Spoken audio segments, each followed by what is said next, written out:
not on. Good start. Hi everyone. Hello everyone. So guys, do me a small favour. I'd like you to close your eyes for me. I want you to imagine a child. The child might not be the brightest, but they have this spark. That is the spark of curiosity. It can propel them towards the unimaginable. In this case, this child's passion is drama. They revel in culture. They want to explore different texts. And their internal compass screams, this is what I want to do. But when they meet with their tutors and their mentors and their friends, they are met without a response that they really want. And that's this. Open your eyes.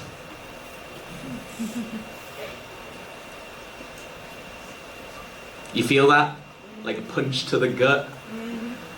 This story isn't just my story. I think this story is the story of every single person in this room. We've all fought against adversity or tried to overcome obstacles.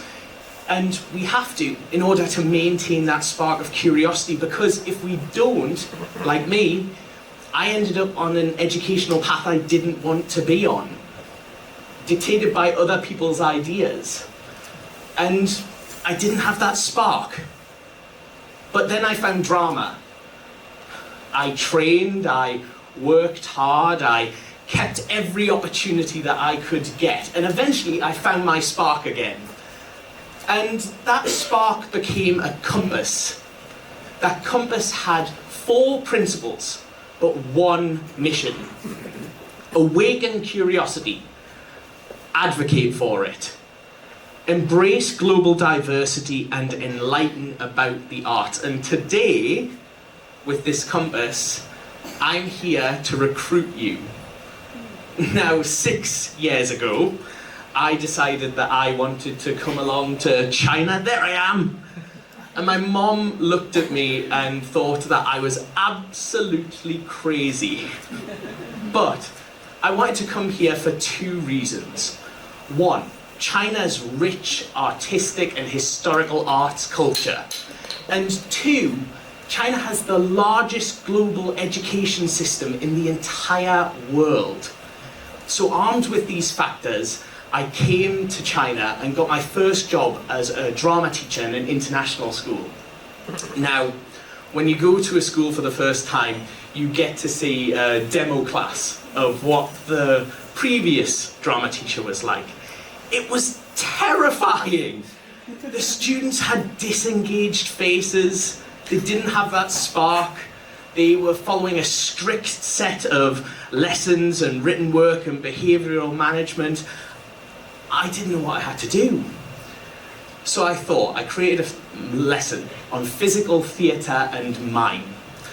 And I knew I only had 1 chance. So I put on my PPT, I walked out, and I said nothing. Instead, I communicated through gesture and physical theatre and my PPT. And then suddenly, spark was back. The students wanted to investigate what they needed to know.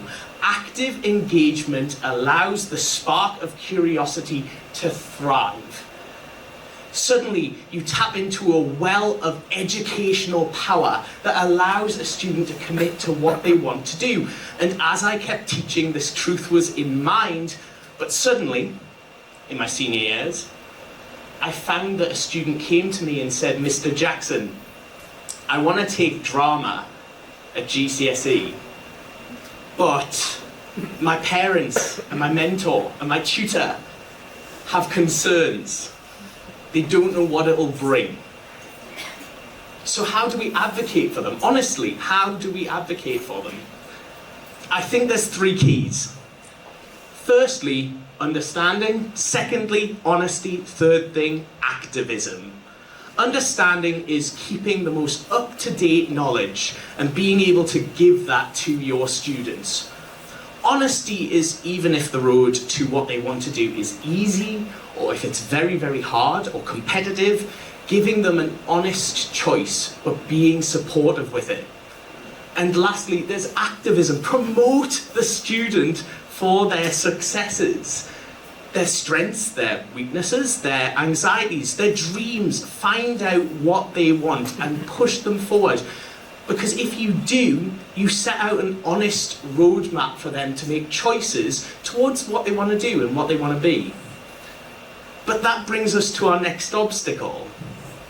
How do we overcome the endless positivity that we need and bridge the gap between the parents and the tutors and even the general public? Case in point, it's 2017. There he is, look at that handsome fella. I am at the Edinburgh Fringe Festival, my first year out of university. I had created my own show. As you can see, I was a lot younger and a lot thinner. The years have not been kind, but I was excited. I got into the back of a cab and I started talking about what I was doing. And the cab driver's response stung. Oh, you've spent 4 years trying to pretend to be a tree. Oh, can you really make that work for you? So, suddenly excitement gave way to doubt. I started thinking and questioning, could I do this? Can I make it work? Will this be valuable? In 4 minutes, my dreams have been destroyed in the back of a cab. And that brings us to my next point, right? Misunderstanding and misconception. If we can address this, we can create value within our own subject areas. And this is a personal one for me because of the value of arts education as a whole and the need to encourage it. I think there's 4 solutions. Firstly, endorse a subject's academic rigor and its prospects. What can you actually get out of the thing other than what they think is being a tree? Influence misconceptions. Talk to your parents and your students and your mentors about what it means to take that subject. Integrate cross-collaboration. Show the value of a future pathway intertied with other subjects. And lastly, promote community. Promote our parent community in getting involved. Promote your student community in their awards and competitions and successes. Because if you can do this, you can make change. But here's the thing, it takes a village, a literal village, to make this happen. And if you can, then we get the last piece of the puzzle. The last piece of the puzzle is the students. If we can access the students, we can foster a global mindset within them. Each student, including each person in this room, comes from a culture and a background that is independent to them and their lived experience. So, how do we use them? Stay with me. I love Shakespeare. I love it. I love Shakespeare. I know there's a collective, oh, he's going to talk about Shakespeare, but I do. I really do. And I wanted to teach it to my students, but when I did, I found that they had problems with their phonics and their diction and understanding the words. I tried my British resources. I tried to use my drama school training. I tried, and nothing worked. I was failing them as a teacher.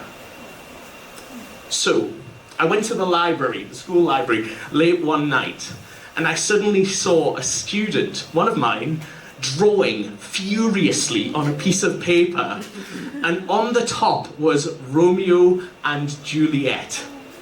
I went over and I asked, what is this? And he said, Mr. Jackson, this is my drama homework. I was confused. But he said, no, let me explain. Instead of words, I wanted to use pictures to memorize. I wanted to use Chinese characters and connected drawings to be able to associate with the language. And suddenly, all the intricacies of Shakespeare clicked. Look, you can see it for yourself. In, fair, Verona, where, we, lay, our, scene. This is the opening line of Romeo and Juliet's prologue. I was ecstatic. I asked the student to keep practicing, keep going with their method, and next week, come to my class and show me what they've done. And believe it or not, they did it word perfectly. They memorized the whole thing. This student used their own culture and their own learning to overcome an obstacle. If we can endorse our students to use their cultural backgrounds as a way to overcome obstacles, we can generate new educational techniques far beyond what we as independent teachers can come up with. This is a cornerstone now of my teaching, but if you think, if I never have seen that or never have pushed that, then it wouldn't have existed. So, in conclusion, curiosity is the spark that thrives. It is all of our mission to be able to protect and nurture it. We have to endorse students that want to try. We have to address misconceptions. We have to embrace a global mindset. Because if we do, the future's bright. Before I go, last one, promise. I want you to close your eyes. Picture that child that you saw in the beginning. Now picture them in a world where curiosity drives education, where they can explore through a global mindset and overcome obstacles with those who support them towards a brighter, more interconnected future. Open your eyes. I'm curious. Could you see what that looked like? Thank you very much.